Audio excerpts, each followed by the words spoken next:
अच्छा जी, हम अब शुरू करते हैं। मैं ये सपोज कर रही हूँ कि किसी ने कोई इंट्रोडक्शन या कुछ भी अपने बारे में नहीं बताना। Arbitration act. आर्बिट्रेशन एक्ट जो है वो सिविल लॉ पेपर 2 का पार्ट है, ठीक है। और जिस तरीके से हमारे पास बेसिक स्कीम इस टाइम मौजूद है कि 25% ऑब्जेक्टिव आएगा एक पेपर के अंदर और 75% आएगा सब्जेक्टिव हिस्सा। तो उसमें हम ये कंसिडर कर सकते हैं फिलहाल कि अगर हम एक पेपर को 5 हिस्सों में कन्वर्ट करें, जो कि हमारे बेयर एक्ट्स दिए गए हैं, 5 दिए गए हैं ना सिविल लॉ 2 में। तो उसमें ये 20 मार्क्स का जो एक हिस्सा है वो ये वाला एक्ट अपना रखता है। और इस एक्ट में अगर हम इसको वैसे डिवाइड करें जनरल कैटेगरी के अंदर, तो 5 नंबर हो सकते हैं इसमें एग्जामिनर हमें दे ऑब्जेक्टिव में, और 15 नंबर के सब्जेक्टिव पार्ट का हिस्सा दे। और सब्जेक्टिव में 15 नंबर का डायरेक्ट क्वेश्चंस भी पूछे जा सकते हैं एक, या डायरेक्ट क्वेश्चन एक भी पूछा जा सकता है, या 7.5-7 नंबर के 2 क्वेश्चंस भी पूछे जा सकते हैं। तो इसलिए इसका वेटेज भी उतना ही है जितने हम दूसरे बेरक्ट्स को देते हैं। लेकिन इसकी एक अच्छाई है कि ये बेरक्ट छोटा है, इसको अगर हम थोड़ा भी तवज्जो देंगे लेकिन कंसिस्टेंट रहेंगे इसकी प्रोविजंस के साथ, इसको पढ़ने में, इसकी रिवीजन के साथ, तो इनशाला हमारे लिए बेनिफिशियल होगा। और ये एक्ट 10 ऑफ 1940 है। अच्छा, एक बात प्लीज अपने पास याद रखिएगा, हमेशा कोई भी लेक्चर लेने के लिए आप लोगों ने अपने पास हमेशा बेरेक्ट रेलिवेंट अपने पास रखना है, और उसके अलावा कॉपी पेंसिल। अगर आप लोग साथ साथ कोई छोटे मोटे नोट्स जो आपको हम लोग बताते हैं, आप अगर उनको ले लेंगे तो आपके लिए काफी ज्यादा बेनिफिशियल होगा। जैसे इसमें ये एमसीक्यू आ सकता है कि ये कौन से नंबर वाला एक्ट है। वैसे ये बहुत ही इजी क्वेश्चन है। 10 ऑफ 1940, इसका ये मतलब है कि ये जो बेर एक्ट है 1940 में 10वें नंबर पर नोटिफिकेशन के जरिए आया था। जो ये एप्लीकेबिलिटी है इसकी, इसमें ये कोई जनरल लॉ नहीं है, ये एक स्पेशल लॉ है। और स्पेशल लॉ ये इस हवाले से है कि अगर दो पार्टीज किसी एग्रीमेंट को रिटर्न फॉर्म में अपने पास रखती हैं या आपस में कोई भी एग्रीमेंट करती हैं, उसमें से अगर उन्होंने उस एग्रीमेंट के अंदर कोई ऐसी प्रोविजन रखी हुई है कि जिसका ये कंसीक्वेंस हो कि आज का या कल का डिस्प्यूट अगर हमारे इस एग्रीमेंट के अंदर अराइज होगा, तो हम ये मैटर आर्बिट्रेशन के जरिए रिजोल्व करेंगे, तो ही ये आर्बिट्रेशन एक्ट जो है लागू होगा। अदरवाइज आर्बिट्रेशन एक्ट की कोई भी वैल्यू किसी भी आम कॉन्ट्रैक्ट में नहीं होगी। कहने का ये मतलब है, अगर ये मेरा एक कॉन्ट्रैक्ट है, इसमें सिंपल, और इसको मैं रिटर्न फॉर्म में होना लाजमी है इसका, और ये दो पार्टीज हों या दो से ज्यादा हों, और वो लोग अपने आपस में एग्रीमेंट के अंदर लिखा हो, उनकी इस क्लॉज को कहते हैं आर्बिट्रेशन क्लॉज, ठीक है। अगर उन्होंने आर्बिट्रेशन क्लॉज लिखी हुई है, चाहे वो एक दिन बाद आ जाए उनका डिस्प्यूट, या फ्यूचर में कभी भी डिस्प्यूट अराइज हो जाए, तो ही वो आर्बिट्रेशन एक्ट को एप्लीकेबल कर सकेंगे। अदरवाइज वो इसको एप्लीकेबल नहीं कर सकेंगे, ठीक है। यहाँ तक मेरी बात आपको समझ आ गया? प्लीज बताइएगा।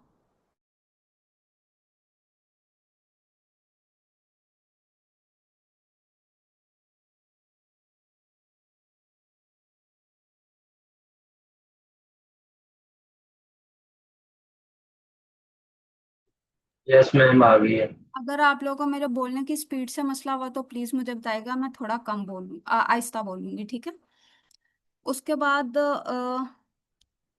ऑब्जेक्टिव इसका क्या है, हमें पता है कि पुराने जमाने में लोग जो थे, वो जैसे उन दो लोगों के दरमियान कोई भी डिस्प्यूट अराइज होता था, वो किसी चौधरी या वडेरे के पास चले जाते थे, और वहां पे जाके अपना मामला पेश करते थे। एक पार्टी अपनी बात बताती थी, दूसरी पार्टी अपनी बात बताती थी।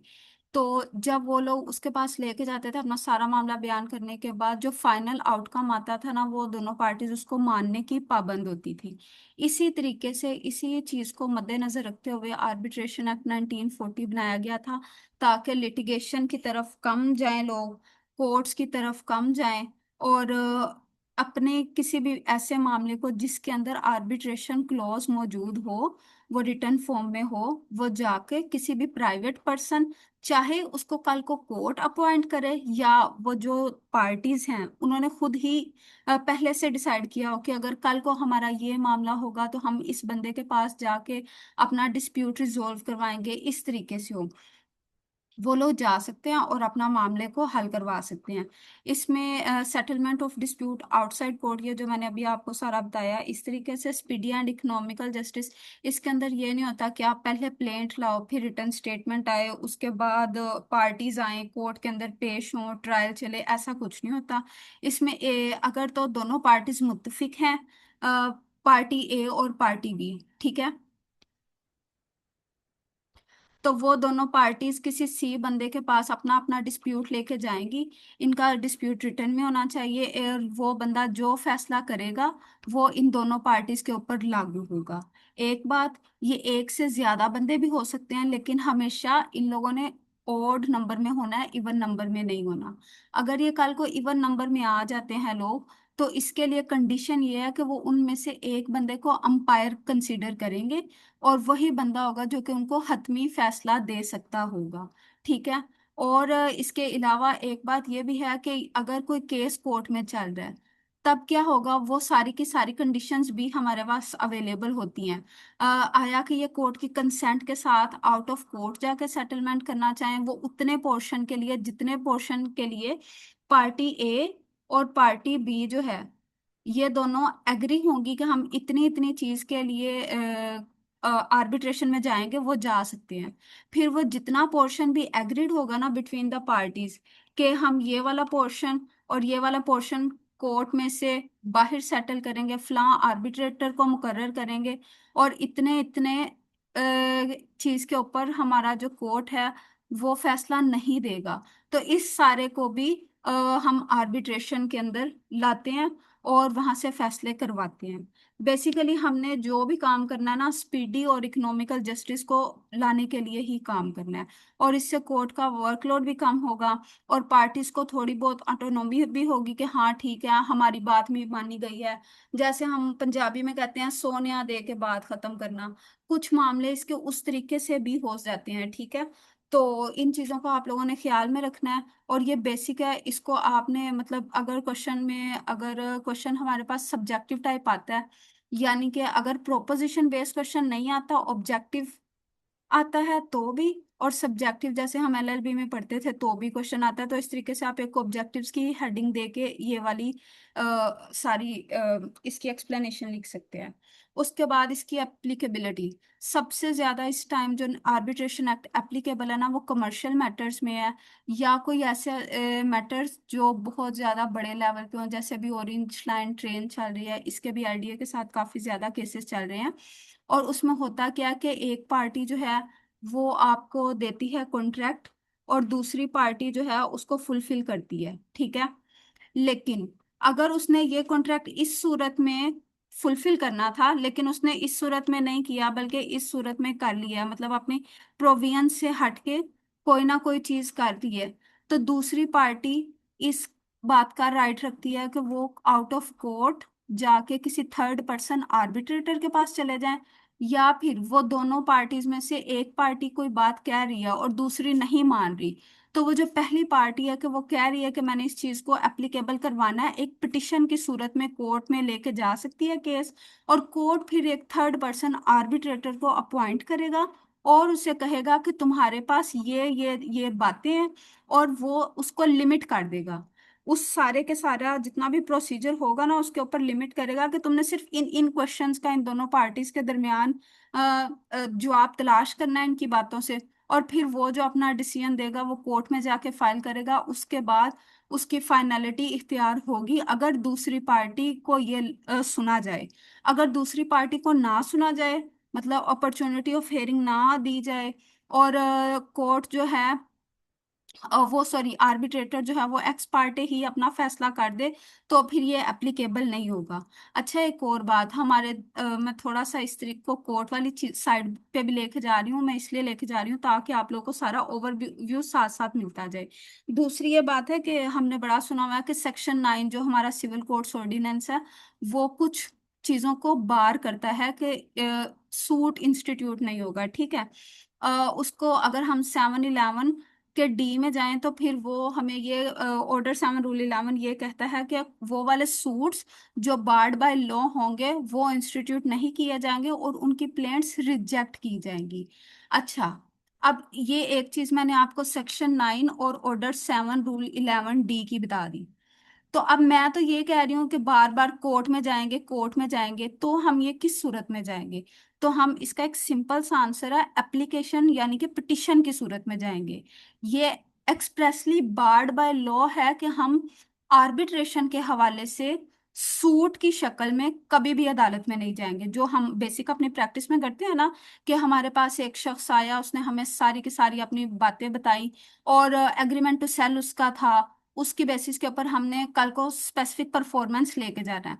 लेकिन अगर आप उस एग्रीमेंट टू सेल को पढ़ें और उसमें अगर कोई आर्बिट्रेशन की क्लॉज लिखी हुई है जिसको दोनों पार्टीज उस टाइम पे मान रही हैं, और आप ये देखें कि अच्छा ये मैटर जो है ये स्पेसिफिक परफॉर्मेंस की तरफ नहीं, आर्बिट्रेशन की तरफ जाएगा, तो आपका फिर पहला फर्ज है, आपने उसको सूट की शक्ल में नहीं लेके जाना, आपने उसको एक पिटिशन या एप्लीकेशन, ठीक है, उसकी सूरत में लेके जाना कोर्ट में। अदरवाइज ये जो सूट की सूरत में होगा वो आपका केस खारिज हो जाएगा, ठीक है। ये बात आपको समझ आई है, सूट और एप्लीकेशन पिटिशन वाली?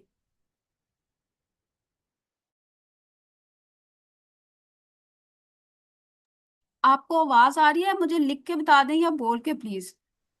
जी मैम आ गई है।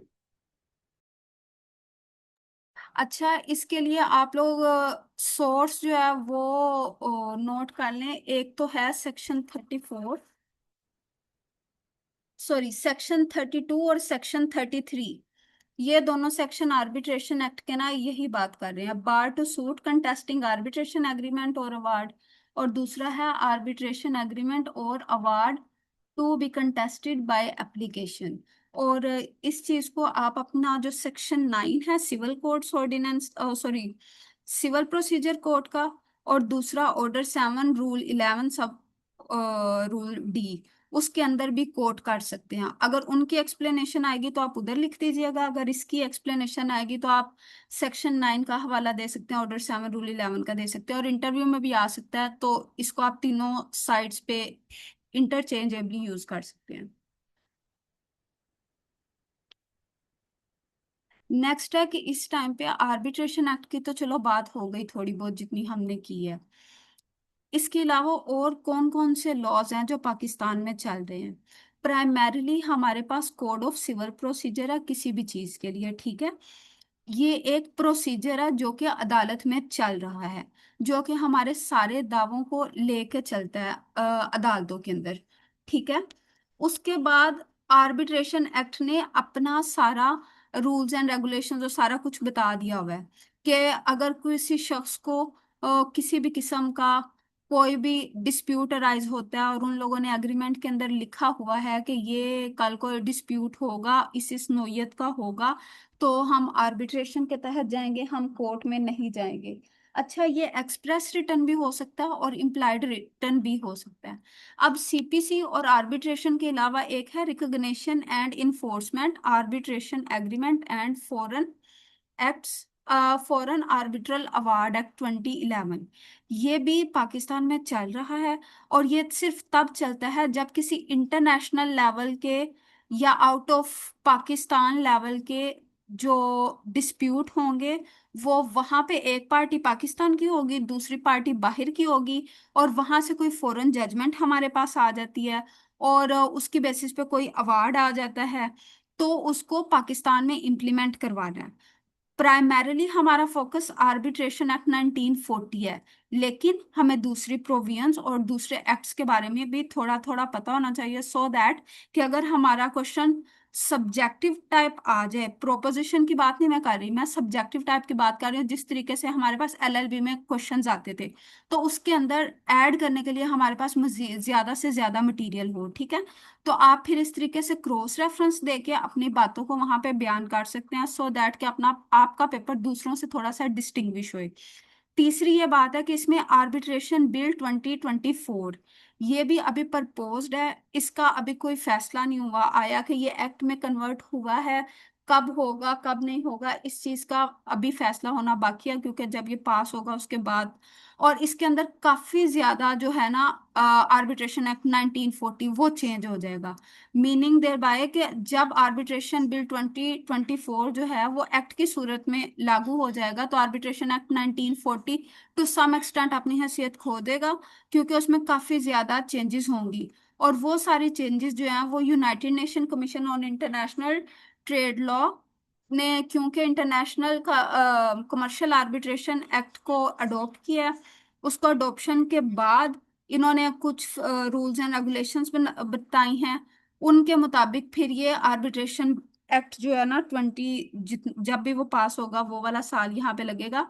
तो इसको भी आपने मद्देनजर रखना है कि अभी फिलहाल हमारे पास ये वाला एक्ट चल रहा है, लेकिन इन फ्यूचर पॉसिबिलिटी है कि हमारे पास आर्बिट्रेशन बिल आ जाए जो कि इंटरनेशनल स्टैंडर्ड्स के मुताबिक होगा। फिर इस चीज की क्या फेट होगी वो फिर तब ही देखा जाएगा, इसके सारे सॉरी एक्ट आने के बाद। यहाँ तक आप लोग को बात समझ आ गई है? प्लीज मुझे बताइएगा।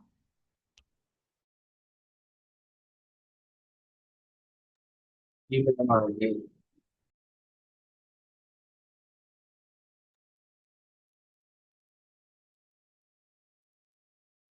अच्छा, इसके अंदर दो तीन चीजें और हैं, वो आप लोग नोट कर लें। सेक्शन 89 है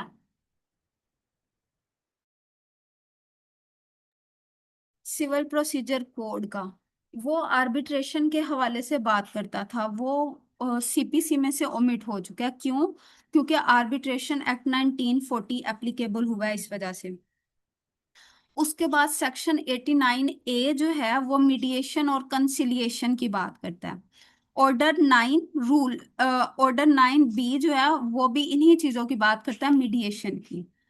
उसके अलावा हमारे पास चैप्टर 4 जो है high court rules and orders का वॉल्यूम 1 में, वो टोटली आर्बिट्रेशन एक्ट के बारे में बात करता है।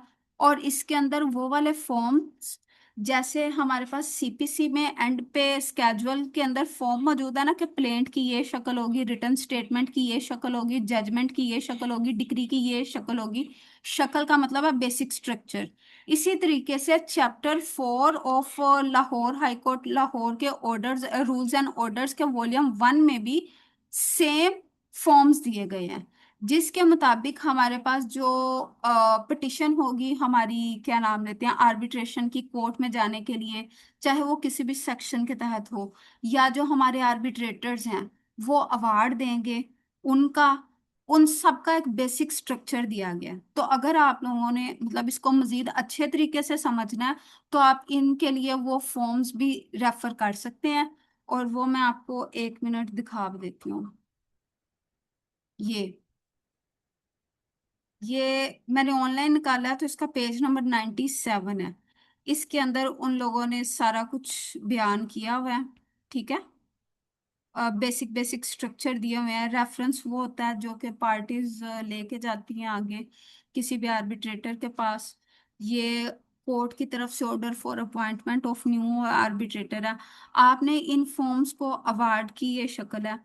आपने इन फॉर्म्स को बेसिकली एक बार गो थ्रो करना है, सो दैट कि कल को इंशाल्लाह जब आप में से कोई जज बने तो आपके लिए कोई मुश्किल ना हो। ये अपने पास नोट कर लें, ये आपके लिए इजी होगा। ठीक है। अच्छा, ये मैं आपको इसलिए कह रही हूँ, जब आप जज बनेंगे, अगर आपका जैसे लाहौर में अभी यहाँ पे कमर्शियल कोर्ट्स चल रहे हैं, तो कमर्शियल कोर्ट्स में आर्बिट्रेशन का काम हो रहा है।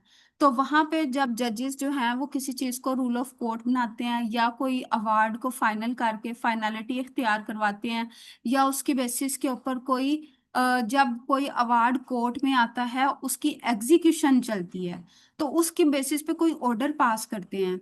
तो यही चीजें हैं जो बेसिकली वो यूज करते हैं। ठीक है। फिर ये ना हो कल को हमारे लिए कोई परेशानी हो कि अच्छा ये चीज क्या है। वैसे तो इंशाल्लाह इंशाल्लाह आप सब लोग पास हो जाएंगे, लेकिन जस्ट इन केस के आपको पता होना चाहिए कि इस चीज के बेसिक फॉर्म्स किधर हैं, तो वो हमारे पास वॉल्यूम 1 के अंदर चैप्टर नंबर 4 में है। ये आप लोगों ने नोट कर लिया?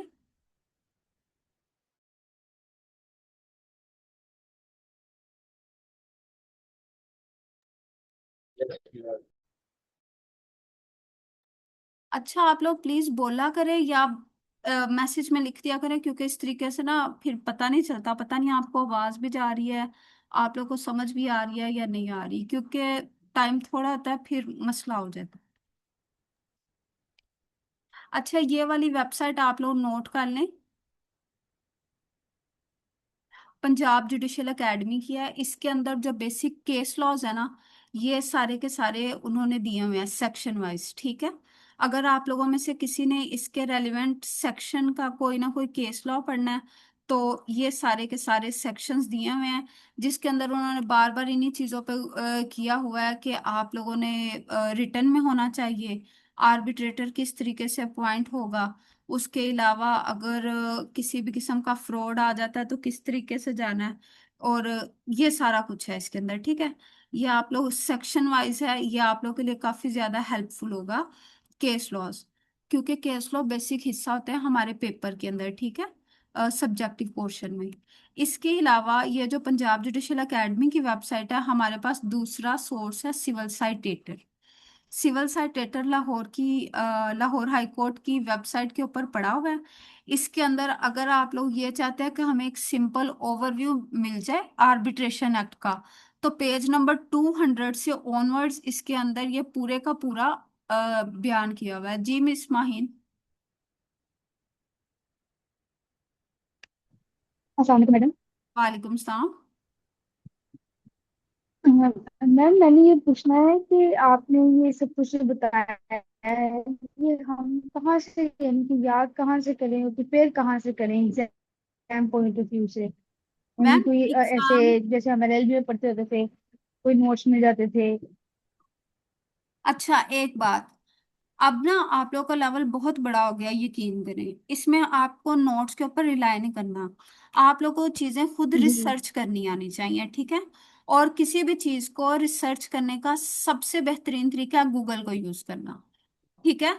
और इसके अंदर गूगल को आपने किस तरीके से यस। यूज करना है, ये जो मैंने आपको चीजें बताई है ना, आर्बिट्रेशन एक्ट की वेबसाइट हो गई, पंजाब जुडिशियल एकेडमी के अंदर एक स्पेसिफिक पोर्शन है, दूसरा ये सिविल साइटेटर है इसका, और तीसरा हाईकोर्ट रूल्स एंड ऑर्डर्स के जो वॉल्यूम 1 है, ये रिसोर्सेज मैंने आपको दे दिए हैं। अगर आप सबसे पहले अपना बेर एक्ट ना ही पढ़ना चाहती तो मत पढ़े, ठीक है। अगर आपको कुछ भी नहीं ना आता सिविल इसका आर्बिट्रेशन एक्ट का, तो सबसे पहले आपने सिविल साइटेटर को खोलना है, ये हमेशा बात याद रखिएगा। सिविल साइटेटर जो, और इसी के तरह जिस तरीके से ये सिविल साइटेटर है ना, इसी जी तरीके से क्रिमिनल साइटेटर भी है। ये दोनों मैं मनम आपके साथ at the end of lecture share कर देंगे। इसमें आपकी हर एक बुक का समझें कि एक चीट शीट बनी हुई है, जिसके अंदर आपके पास सारे के सारे केस लॉज मौजूद है। ये देखें, आपको ये शेयर हो रही है, इंपॉर्टेंट रूल्स अबाउट आर्बिट्रेशन, ये नजर आ रहा है आपको? Yes madam. ये देखें, अब score yes and madam. Requirements, अब इन्होंने ना सेक्शंस भी अंदर रेफर किए हुए हैं, और एंड पे जजमेंट भी दी हुई है। ये देखें, सेक्शन 2A इस चीज को ये कह रहे हैं, और ये इसका केस लॉ है, ठीक है। अब जब आप यहां से ये चीज पढ़ लेंगे, थोड़ा सा गूगल से रिसर्च करेंगे, और इसके बाद आप आएंगे अपने high court rules and orders volume 1 के चैप्टर नंबर 4 के ऊपर, तो ये जो सारा मैं आपके सामने चला रही हूँ ना, ये आर्बिट्रेशन के हवाले से है। तो कहने का मकसद ये है कि आपने बेसिक्स शुरू करना है सिविल साइटेटर से, फिर आप वॉल्यूम 1 के ऊपर आ जाएं, फिर आप बेयर एक्ट के ऊपर आए। यकीन करें, आपके लिए सबसे आसान होगा किसी भी एग्जाम की तैयारी करना। मैंने भी सिविल जज के पेपर्स दिए थे, मेरे 370 कुछ मार्क्स आए थे, लेकिन मेरा एक पेपर में 4 मार्क्स कम थे, इसलिए मैं फेल हो गई थी। लेकिन मैं आपको बता दूं, मैंने तैयारी ऐसे ही की थी, क्योंकि तब सर बाबर साहब ने हमें इन चीज़ों के बारे में गाइड किया था। तो मैंने क्रिमिनल लॉ तो पूरे का पूरा ऐसे ही तैयार किया था, बाकी सिविल लॉ थोड़ा कम इस तरीके से तैयार किया था। लेकिन आपके पास टाइम भी है, मौका भी है, रिसोर्सेज आपके पास तीन यही हैं। और चौथा, ये पंजाब जुडिशियल एकेडमी की वेबसाइट, इसके अंदर से आपको मेन मेन चीजें पता चल जाएंगी। जैसे ये देखिए, उन्होंने लिखा हुआ है section 1 does not apply to matrimonial dispute. अगर आप इसको फैमिली लॉ के मुताबिक जोड़े, तो फैमिली लॉ में भी तो होता है हमारे पास आर्बिट्रेशन, होती है ना। लेकिन वो ये कह रहा है कि आर्बिट्रेशन एक्ट उससे डील नहीं करता। क्यों? क्योंकि स्पेसिफिक प्रोसीजर जो है वो फैमिली लॉज में दिया हुआ है।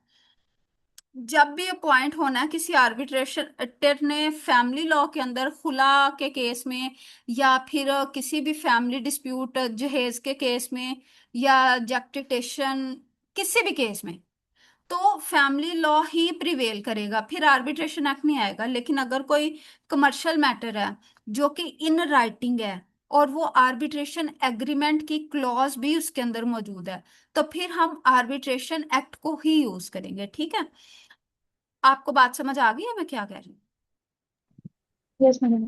आपने बेफिक्र होके ना अपनी तैयारी जो करनी है ना, वो सारी की सारी इधर से ही करनी है। इंशाल्लाह इंशाल्लाह आपके पास, अच्छा अगर कोई चीज रह गई है, आपके पास हम लोग मौजूद होंगे। आप लोग कभी भी हमें मैसेज टाइप कर सकते हैं, हम जब भी अपने ऑफिस से फ्री होंगे आपको रिप्लाई करेंगे। उसके बाद आप उसको यूज करें, चैट जीपीटी को यूज करें। लेकिन मैं आपको कहूंगी कि अगर आपने 10 रिसर्च की हैं, 5 में उसके ऊपर रिलाई कर सकते हैं, 5 में उसके ऊपर रिलाई नहीं कर सकते। क्यों? क्योंकि उसका डेटा जो है ना, वो हम फ्री वर्जन यूज करते हैं, तो वो 100% एक्यूरेट नहीं होता। लेकिन हाँ, आपको एक बेसिक गाइडलाइन मिल जाती है, अच्छा इसमें ये चीजें आ सकती हैं। आप उसको बेयर एक्ट्स की ट्रांसलेशन के लिए 100% यूज कर सकते हैं। लेकिन बस थोड़ा सा ध्यान से ये पढ़ना है आप लोगों ने कि जो मैं वर्ड वहां पे इस्तेमाल हुए हैं, क्या ये सेंस बन रही है या नहीं बन रही। क्योंकि चैट जीपीटी ने काफी ज्यादा आसान कर दिया हुआ है चीजों को समझने में। आप उसको वहां पे जाएं, चाहे पिक्चर अपलोड करें या टेक्स्ट को कॉपी करके कर लें, इवन आप आवाज में बोल लें, तो आपका सारे का सारा काम वो कर देता है।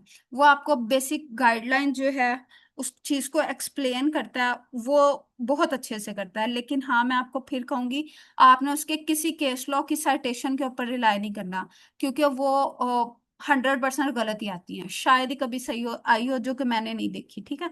आप अगर क्रॉस चेक करेंगे ना, तो वो गलत ही आती हैं। वो मैटर कोई और होता है, वो अपने पास से भी कभी कभी बना के दे देता है।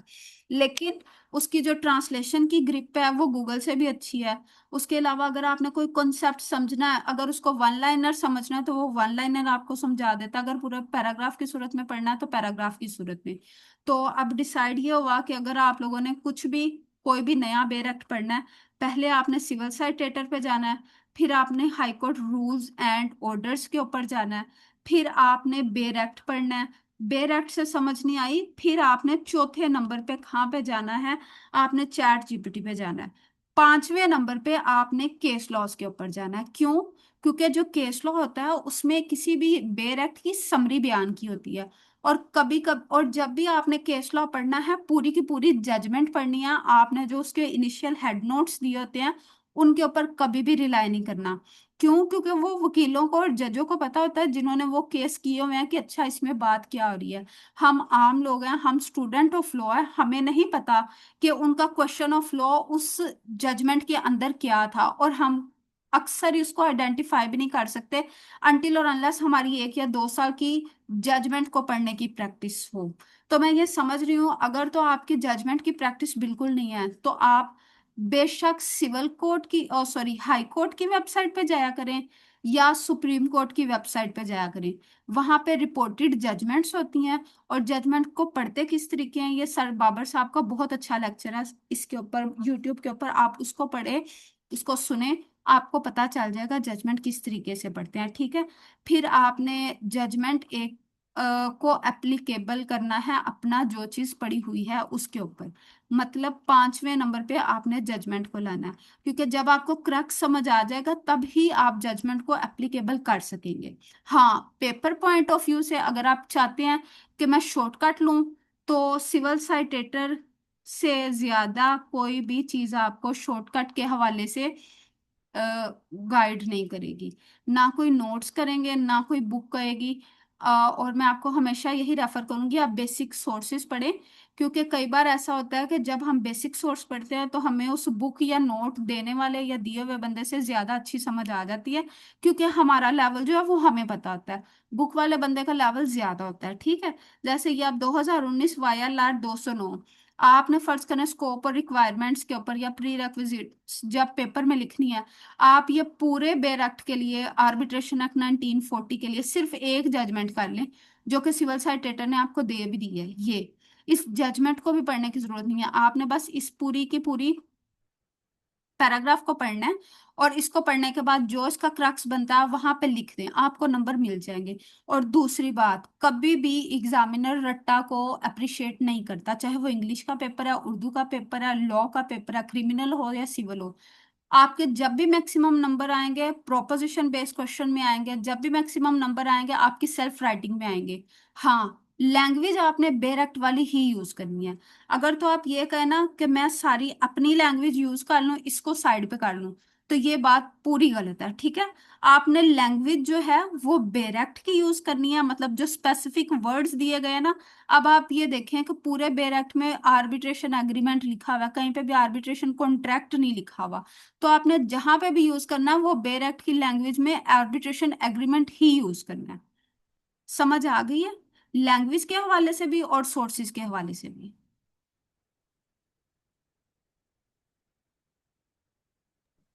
Yes madam. किसी और का कोई सवाल है?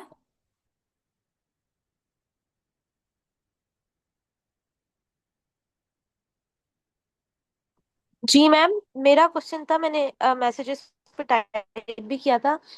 वो वॉइस की वजह से थोड़ा सा मिस हो गया था। आपने कहा था कि आप अपने पेपर को दूसरे पेपर से डिफरेंट बनाने के लिए आप ये ऐसे कर सकते हैं, तो वो मेन जो वर्ड है ना वो लैगिंग की वजह से सिविल ड्रॉप हो गया था। साइटेटर को यूज करें, सिविल साइटेटर को, high court rules and orders को यूज करें, और basic language of bare act, ये तीन चीजें हैं। आपका पेपर ठीक है, तो मैं डिस्टिंग्विश होगा दूसरों से, क्योंकि ज्यादातर लोग बेयर एक्ट के पीछे नहीं, नोट्स के पीछे जाते हैं। आप लोगों की लैंग्वेज नोट्स की नहीं, बेयर एक्ट ही होनी चाहिए। और बेयर एक्ट की लैंग्वेज का ये मतलब नहीं है जहाँ पे इज है वहां पे इज है, जहाँ पे आ रहा है वहां पे आ रहा, नहीं। जो मेन कीवर्ड्स है ना आपके सारे पेपर में वही यूज हो। कीवर्ड्स जैसे आर्बिट्रेशन एग्रीमेंट है, आर्बिट्रेशन एग्रीमेंट ही वर्ड हो। आर्बिट्रेशन कॉन्ट्रैक्ट कोई वर्ड नहीं होता, ठीक है। प्रेजेंट और फ्यूचर डिफरेंसेस आप इसको ऐसे ही लिखेंगी, ठीक है। जी मैम, और जो high court rules and orders हैं वो सारे बेयर एक्ट्स के लिए, मतलब हम उसको पढ़े एक दफा बस रीड आउट कर लें और फिर उनको प्रोड्यूस कर लें? नहीं, सारे बेयर एक्ट्स को नहीं, हर बेयर एक्ट का कोई चंक मौजूद है, जैसे वॉल्यूम 3 है जो, वो क्रिमिनल सीआरपीसी के लिए है वो, ठीक है। उसके अंदर दूसरे भी एक्ट्स होंगे। इस तरीके से वॉल्यूम 1 जो है और वॉल्यूम 4 और 2, इनमें कहीं कहीं हिस्सों पे सीपीसी बहुत अच्छी कमाल की लिखी हुई है। तो मैं आपको इस चीज के लिए बताऊंगी बीइंग सिस्टर, कि आप लोग इसको, जो वॉल्यूम 1 2 3 4 है ना, जब भी आपके पास फ्री टाइम हो आप इसको लेके बैठ जाएं, इसके कंटेंट्स देखें। जैसे वॉल्यूम 1 का चैप्टर 4 जो है ना वो आर्बिट्रेशन एक्ट के हवाले से है, और जब आप उसको पढ़ेंगे उसके अंदर हर वो चीज लिखी हुई है जिस चीज की हमें बेयर एक्ट में जरूरत थी। सिंपल लैंग्वेज की जरूरत थी, लेकिन वहां पे उस तरीके से नहीं लिखी हुई थी। लेकिन जब वॉल्यूम 4 देखेंगे तो आपको नजर आएगी। Oh sorry, volume 1 chapter 4। Thank you ma'am. अच्छा, इसके अंदर अब मैं ये चैप्टर्स इसमें टोटल 7 हैं। आर्बिट्रेशन एक्ट 1940 में टोटल चैप्टर कितने हैं? 7। ये भी एमसीक्यू आ सकता है। इसके टोटल नंबर ऑफ सेक्शंस कितने हैं? 49। ये भी एमसीक्यू आ सकता है। स्केड्यूल कितने हैं? टोटल 4। अच्छा, 49 सेक्शन मौजूद हैं, लेकिन उसमें से 48 एप्लीकेबल है, एक जो है वो ओमिट हो गया। इसी तरीके से इसके दो स्केड्यूल्स हमारे पास मौजूद हैं, दो स्केड्यूल जो है वो ओमिट हो गए हैं। जो सेक्शन 3 है उसके साथ हमारा जो फर्स्ट स्केड्यूल है वो रेलिवेंट है। और इसी तरीके से जो हमारे पास स्केड्यूल 2 है वो सेक्शन 41 से गालबन है। तो आपने क्या करना है, जब कोई भी स्केड्यूल होता है ना उसके नीचे लिखा होता है कि ये वाला स्केड्यूल इस सेक्शन से रेलिवेंट है। जैसे अगर मैं आपको ये दिखा दूं इसका स्केड्यूल, तो ये देखें,